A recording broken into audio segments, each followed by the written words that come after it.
Hello everybody and welcome back to our channel. My name is Terrell. And my name is Brendan. And we are BNT Reacts. And today we are checking out Dangerous and Intense K-Pop Fan Wars. And this is by Midnight Theories. And they have so extra. They have like a crystal ball emoji at the end of the title. God. Brendan, they got some in almost all of their videos. Okay, cool. I like that. I like emojis. Definitely interested to check this out. We haven't checked out a video for Midnight Theories in quite some time, but Midnight Theories makes some very interesting K-pop videos. No one actually requested this. I came across this while picking videos today, and I thought it'd be an interesting video. Because sometimes we like to do what we want to see. I'm kidding. You said all that, not me. I'm kidding. Listen. But definitely interested to check this out because I know y'all K-pop fans be riding hard for these groups. So we gonna check out some of these fan wars and how dangerous and intense they can be. Let's watch. Shout out to Moonlight Theories, by the way. Make sure y'all go check out the original video and follow them. Go subscribe. Okay. Is this a new intro? I guess. It seems new. Or maybe I don't remember it. My back itches. Yes, no hate. Please, no hate.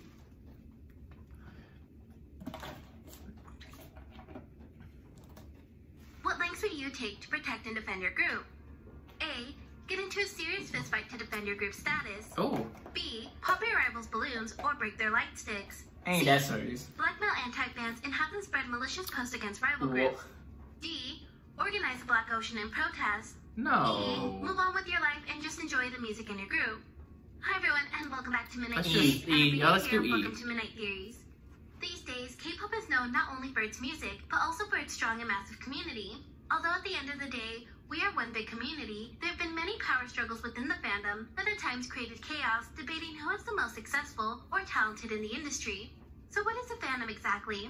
In K-pop, it is a group or community of people who support or are devoted to a specific group or artist. In K-pop, most artists have a color or fandom name to represent their fans. Beyond the name and color, first-generation fans had balloons in their respective color that they would wave around at concerts and events, which later evolved into light sticks we know today. Fan wars have been around since the very beginning of K-pop. Back then, older fans said that K-pop fandoms between the first and second generation closely resembled mafia or gangs due to the brutal lengths they would go for their idols. Oh my gosh. They often travel in big packs, asserting their dominance on smaller fandoms by carrying wooden paddles, popping each other's balloons, Wooden paddles? fist fights over any disagreement. What the hell? It was What? famous back then to claim a fandom in fear of your safety from rivals. Specifically, boy group stands would brag about their power due to their large numbers and claim their territory at concerts where rival groups would be in attendance. Here are just a few fan wars that almost tore the community apart with their intense battles on and offline. The most infamous and vicious fan war known in the community was between the fandoms of h.o.t and Zetskis. These two fandoms were known to get into hardcore physical fights with each other Dragon! they could get. Dragon! One specific incident was the legendary ring fight. H.o.T and Zetskis were both set to perform at a music show. Oh yeah, these are the 90 groups. They were in that video that we checked out. The history of K-pop. Sat across each other in the pouring rain, waiting to get into the broadcasting station. A few words were exchanged and quickly escalated into a brawl. This was so well known that it was even recreated in the K-drama Reply 1997. Oh my gosh. 한국으로 언제까지 울고 먹으실 거예요? 지금까지 헤쳐지셨으면 됐잖아요. Tony from h.o.t recalled witnessing a similar incident in the past. He was asked by an interviewer why he didn't stop the fight. He said, "How could I stop it? I was busy running away to safety myself." Jiduk added, "A fan ran up to me and yelled, 'Oppa, I won against 3 h.o.t fans. Now that I look back on it, I think she was bleeding. I patted her on the back and told her good job. Now I would tell them not to do that, but at the time I was proud of them.'" Yeah, don't be doing all In that. the Yeah. interview, the members of Zetskis were asked if they ever saw any of the rumored fights in person. They claimed they never witnessed anything firsthand, but they did hear about the rumors. Sunghoon was asked about a rumor of an h.o.t fan spitting in his face and asked if it was true. He revealed, 그냥 그 자리를 떴다는 그런 소문이 그때 있었어. 근데 진짜야 뭐야? 저는 그 친구의 얼굴을 아직도 기억을 하고 오! 있거든요. Oh my gosh. 치우 뱉는 거죠. 근데 if you want to see a glimpse of how How are you it's gonna like be to so a fan in the disrespectful to 90s, you should someone? watch Reply 1997. Boy group stans weren't the only ones partaking in this messy mix. The fandoms representing three of the biggest groups under the same label, SM Entertainment, entered into a disastrous family feud. TVXQ and Super Junior were two of the hottest boy groups. How y'all gonna be mad at each other and y'all in the same family? Of idols. Their label mate, Girls' Generation, was also skyrocketing to stardom, competing with big name boy groups on their own, which some saw as a threat and stirred up jealousy between some boy group stans.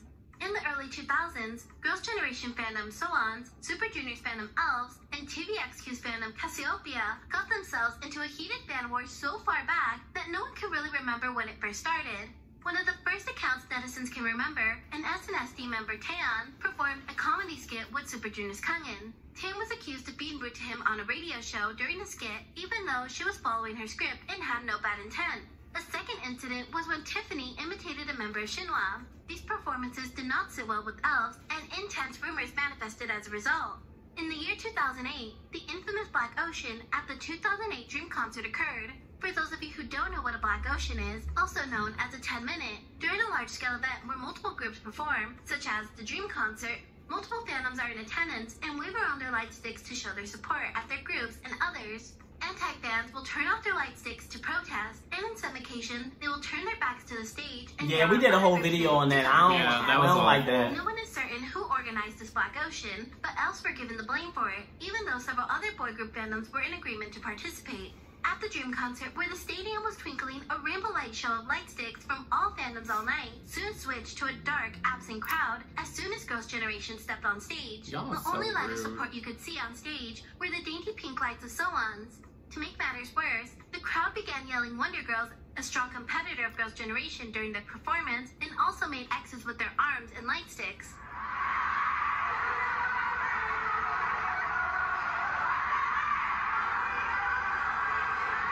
Y'all are so damn bored. Y'all are rude. Go home, shit. Read a book. Before the concert started, other fandoms were already preparing to boycott the girl group. One fan was interviewed and stated that So-Ons were picking fights online. They pledged that they would stay silent the entire performance and turn off their light sticks. But oh no, the battle was just beginning. The heated arguments and debates would continue past the Dream concert. Amongst balloons, light sticks, and signs to symbolize one's fan pride, fans would sometimes wave flags. There was one incident during the Dream concert where Super Junior's and TVXQ's flags were unfortunately torn. After the concert, two rumors circulated around the community about the torn flags. A number of SNSD boys ran towards Super Junior's banner and ripped them apart right in front of Elves. The second says that So-Ons tore the banners because Elves and the other boy group fandoms organized the Black Ocean in the first place. At the time, no one was for certain who exactly ripped it, but apparently it was cleared up that it was the stadium staff that tore the banners because they were too big. But at the time, the fans were furious and the flags were torn and catapulted the insidious attacks against each other.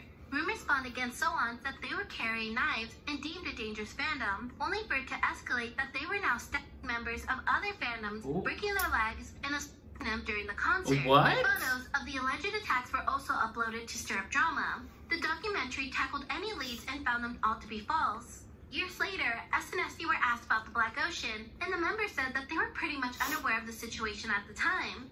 Back then, while we were promoting our first album, Into the New World, at the Dream concert, there was a 10-minute boycott. We started on the stage to a dark, silent audience, like no one was even there. We were focused on the stage, so we didn't really know about the boycott. There was only one little pink light amidst all the darkness. This would not be So-On's last time in the battlefield defending their group.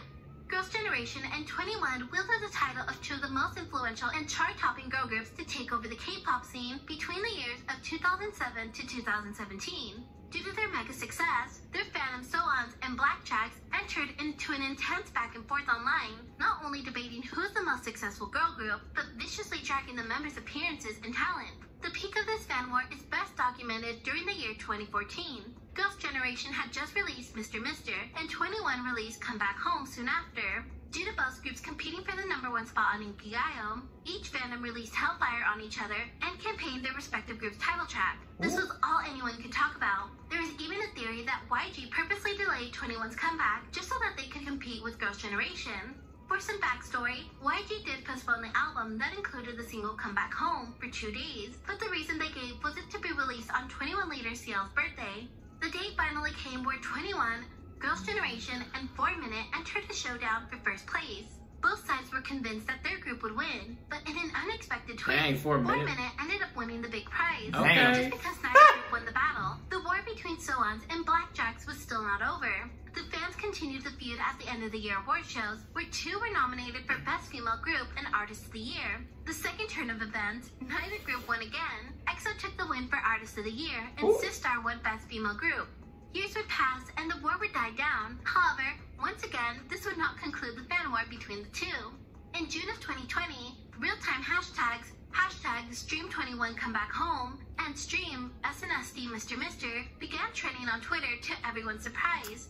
The hashtags were a product of a screenshot from Facebook discussing which group's MV would reach 90 million views first. At the beginning of the stream race, 21 was in the lead with 88 million, while Girls' Generation fell behind at 87.5. Currently, both MVs are now on the road to 100 million. The fun war resulted in a friendly stream war and birthed some funny memes in the process, showing not all fan wars remain toxic. The Dream concert seemed to be a battlefield for a lot of fandoms. In the early 2000s, h.o.t, a member of This a lot. and TVXQ were a part of the 2004 Dream concert lineup. The rivalry between the two fandoms started over a balloon color.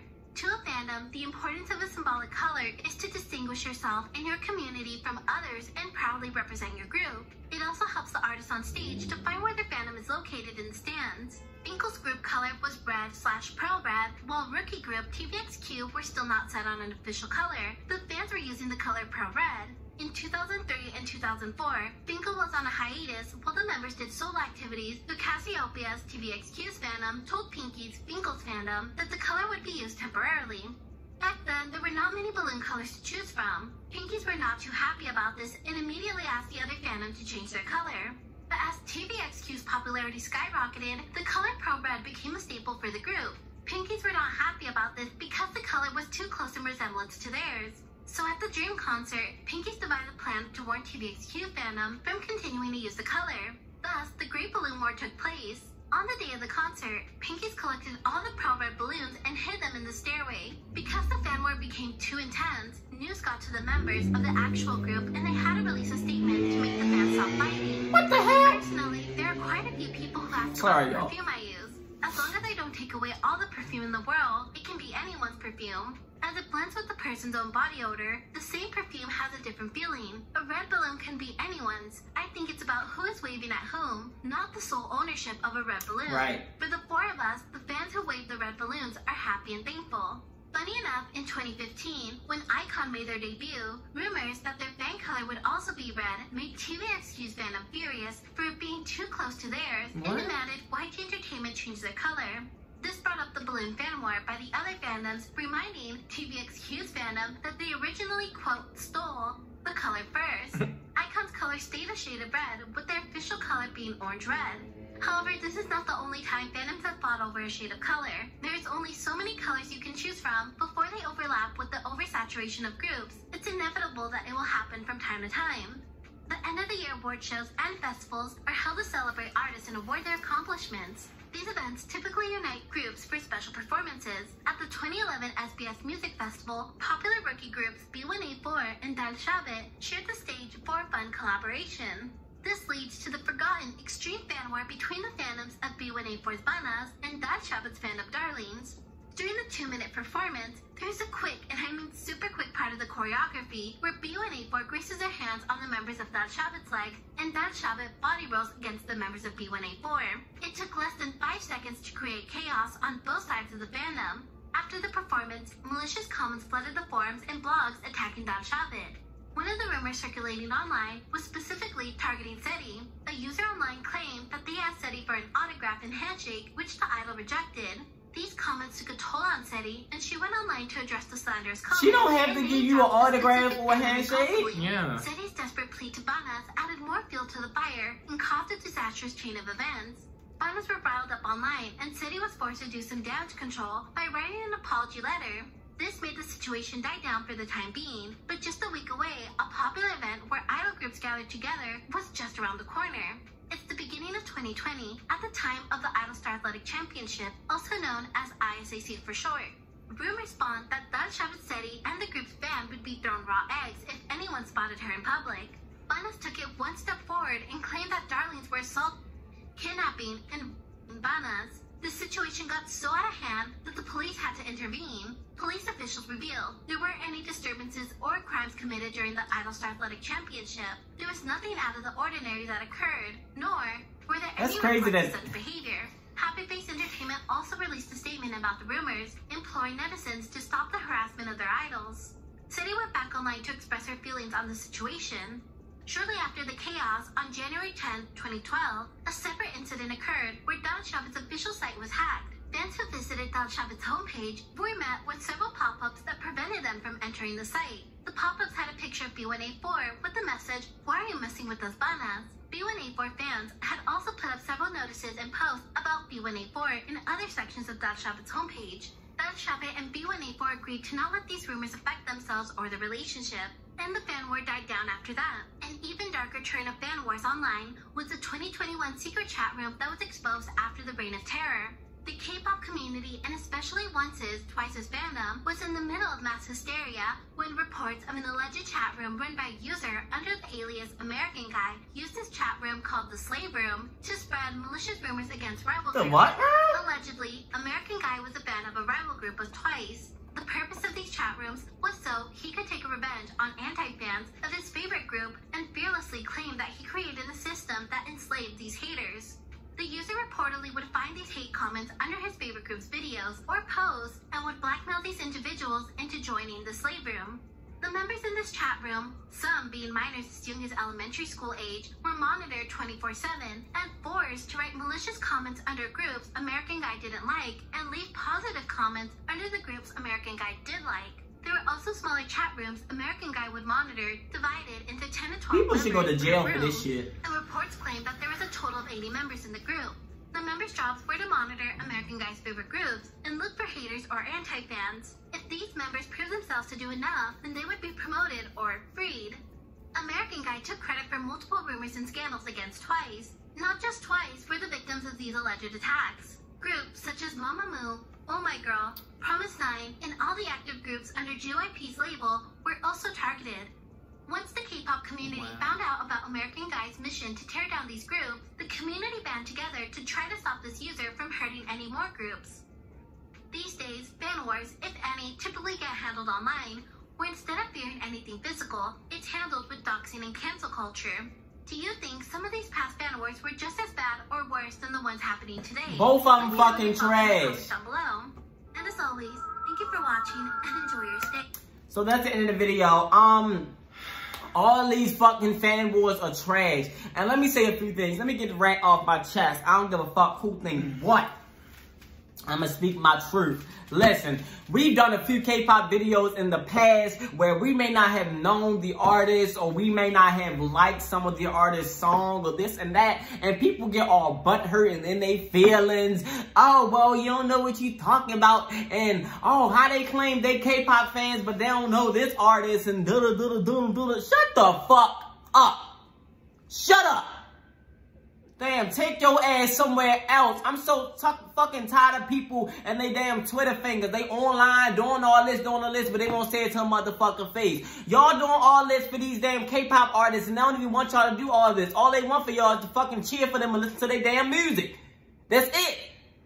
All these artists want to do is just fucking sing and provide music for y'all. Yeah, y'all are starting shit with other people and creating these wars and shit and this and that about who the best selling artists and this and that, and y'all ain't sell shit yourselves. What the fuck y'all doing? What the fuck did you sell? How many records did you sell? You down in one artist for selling 1 million less records than this other artist, but you ain't even fucking sell 1 million. You can't even sell one. Your mama won't even buy your own fucking record. So it's not even just in K-pop. I'm so fucking tired of this. It's in regular music too. I see a lot of people doing this, like a comparison I used to hear a lot, but it still goes on, is Mariah Carey and Ariana Grande and like US music. And they be like, well, oh, Mariah can hit this note better than Ariana, and I'm a fan of both of these artists, by the way. And this and that, and Ariana and that. Why do y'all give a fuck? It's not y'all. And these people be friends. That's the crazy part. These artists be friends, and y'all be crazy in the fucking head trying to put them against each other. Why can't everybody win at the same damn time? Why does everything have to be a fucking competition? And again, I'm gonna say it like I said, and I don't give a fuck who gets mad at this. Are you the one selling the records? No, you're not. Your ass was sitting on your couch being the fucking Twitter fingers running your mouth. Go get a job. Go to school. Do your mama know you on the internet running your damn mouth like this? How your grades looking? I bet they fucking probably terrible. Cause you too busy wasting your damn time on the internet talking shit. Go ahead. I'm sorry. So fucking tired of people running their fucking mouth. Well, leave these fucking people alone. I think the main thing for me is like, how freaking like entitled do you feel just being a fan of someone? Like you, like just creating like all of this hate within the K-pop industry. Like you're like, why do you have to try to tear it down? Because you all are trying to work together and like just grow the K-pop like genre, I guess, as a whole. Like why do you have to have a hate? Like literally, like Terrell said, like you are just like supporting them. Like you are just a fan at the end of the day. It's not like you personally are best friends with this person. I don't know. Like literally just check yourself before you start spreading hate about these other people, because I mean, you don't, what is it gonna do? Nothing. And it literally means nothing. It's just disrespectful for no reason. Just, if you don't like them, then just leave it alone. You don't have to listen to them. No one's forcing you. And if you like your group, cool. But you don't have to tear someone else down just to make yourself feel better. And even that damn Black Ocean video that we did, I'm not gonna be as nice as Brendan, I don't give a fuck.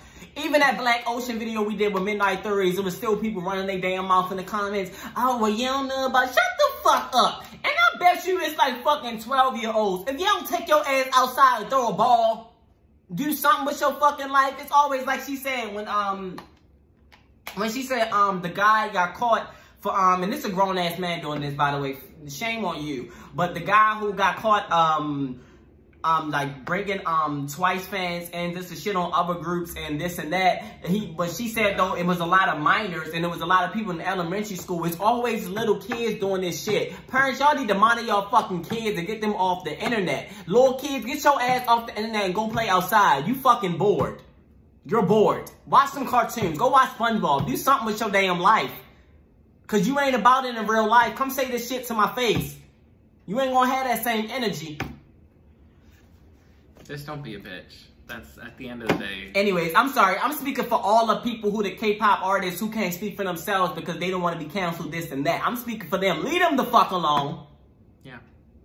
Anyways, that's all for this reaction. If you don't like it, please make sure, if you like it, well, if you don't like it, whatever. If you like it, please make sure you give it a thumbs up. Make sure you also hit that subscribe button and go ahead and comment down below for more reaction requests. It can be more videos like this or anything and we'll react to it. And make sure to follow us on our social medias, Instagram and Twitter. And one more thing, I got something else to say. For all the people who watch, yes, I got a lot to say. For all the people who watch our K-pop videos and talking about, oh, they don't know about K-pop and they only doing this for boobs and boobs and look, shut the fuck up. You shut up too.